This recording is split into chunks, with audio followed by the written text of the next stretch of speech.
Hi, everybody. This is Todd Creager, and today I want to talk to you about cultivating patience and understanding as part of a couple. Now, of course, I'm talking about couples, but patience and understanding is in any relationship, so it really can be extended to parent-child relationships, coworker relationships, extended family relationships, relationships with your parents, all that. But I'm going to focus on couples, but realize it goes beyond that. And when we talk about cultivating patience and understanding, I have five very important points that I want to make about that. And I think you'll find this talk valuable. Point number one, I think that it's helpful to look at life as yoga, and specifically relationships as yoga. And what I mean by that is, if you take a yoga class, you learn that you need to stretch and you need to go beyond what's comfortable in order to get the benefits of yoga. You're not going to go too uncomfortable, but if you stretch to the point where you're just comfortable, yoga doesn't help at all. So, relationships and life in general really beckons us to grow, to be more mature, to be more loving, to be more thoughtful, to be more patient and understanding. It doesn't mean it's easy.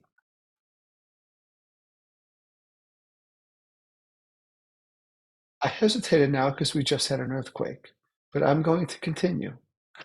I will not even, I'm going to leave this and not redo the video because I think it's interesting to keep on going.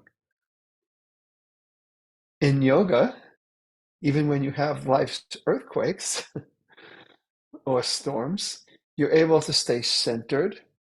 You learn through yoga to stay centered. I mean, the purpose of yoga is to be centered, to be sturdy, to be solid. And relationships are, again, beckoning us to be solid and to be stable and to be non-reactive, meaning we don't just have a feeling, we just react to it. So relationships, I want you to look at relationships as yoga. When you go to a yoga class, or even if you work out, you're taking on the challenge of knowing you'll be uncomfortable. When you exercise too, usually the best kind of exercise to help your body is when you get to a point of being a little uncomfortable. Maybe your heartbeat's a little faster, your breathing's a little heavier, your muscles are feeling a little taxed.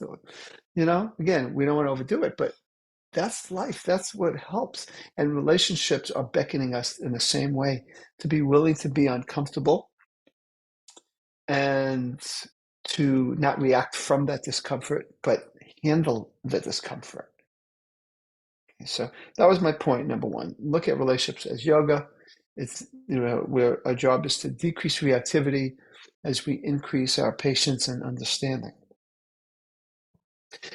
Second point, which is related in a way to the first, is you, me, we all need to make a big decision, a firm decision.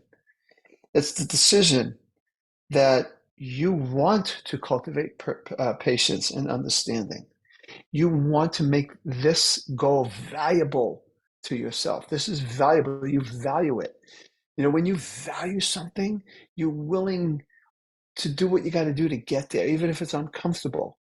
So, because it's so easy for us to react and it's so easy for us to act out feelings and to insist on um, immediate gratification, it's really important for us to make a firm decision. I want to be understanding. I want to be patient. I'm not going to always have my partner do what I want that partner to do, or say, or feel towards me, or think. I need to be understanding. I need to be patient. And I'm deciding that that's what I want. I want to be that patient, understanding person. And why I'm reiterating this is because There's parts of you that have other agendas, and it isn't to be patient and understanding. So we need to make a firm decision about that. Point number 3. I think that we need to put understanding and patience in context. For those of us that have been parents, we understand the importance of cultivating patience and understanding. Now, why is it so important to be patient and understanding with our children?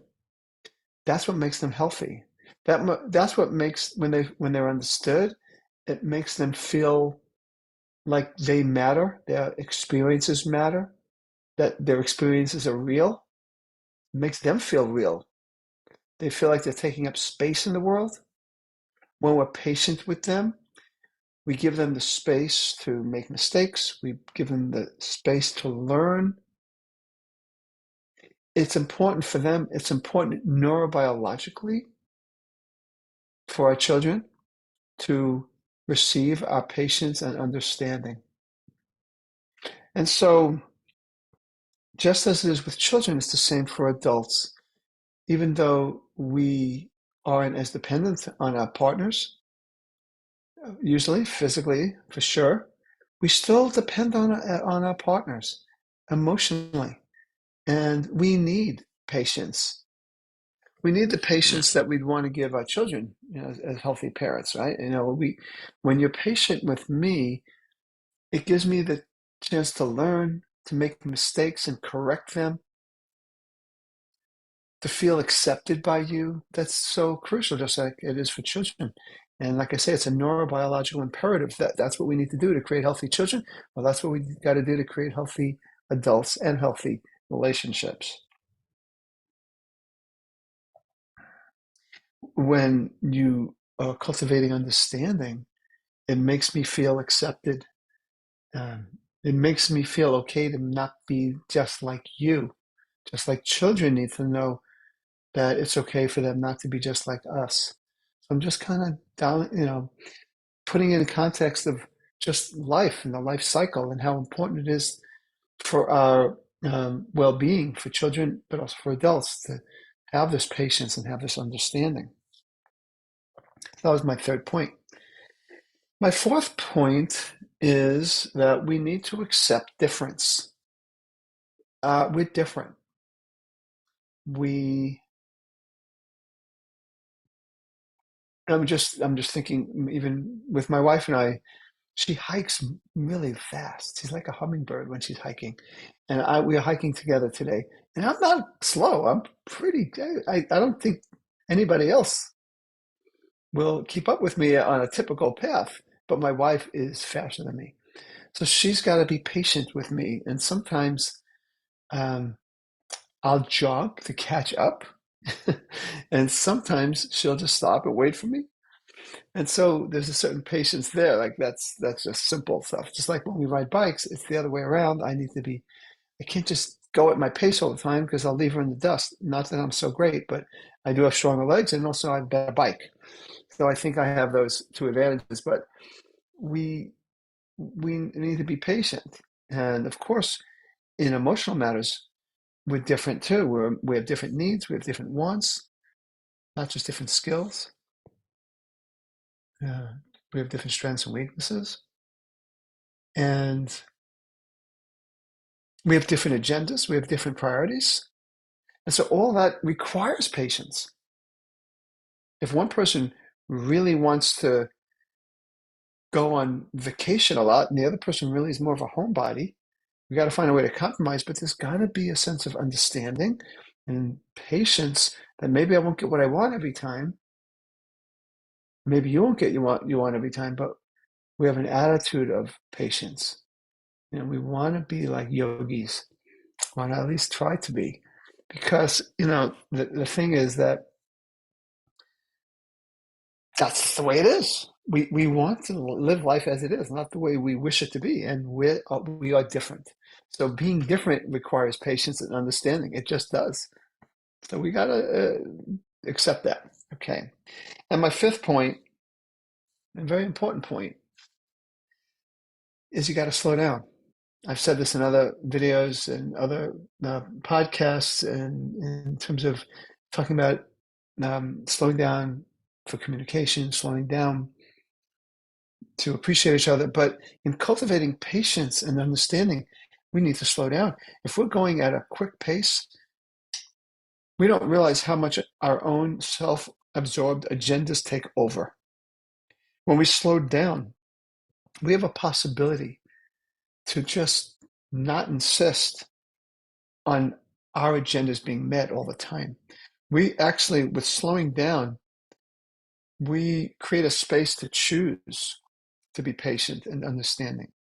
When we slow down, we don't act on our survival reflexes, because our survival reflexes are typically very about ourselves.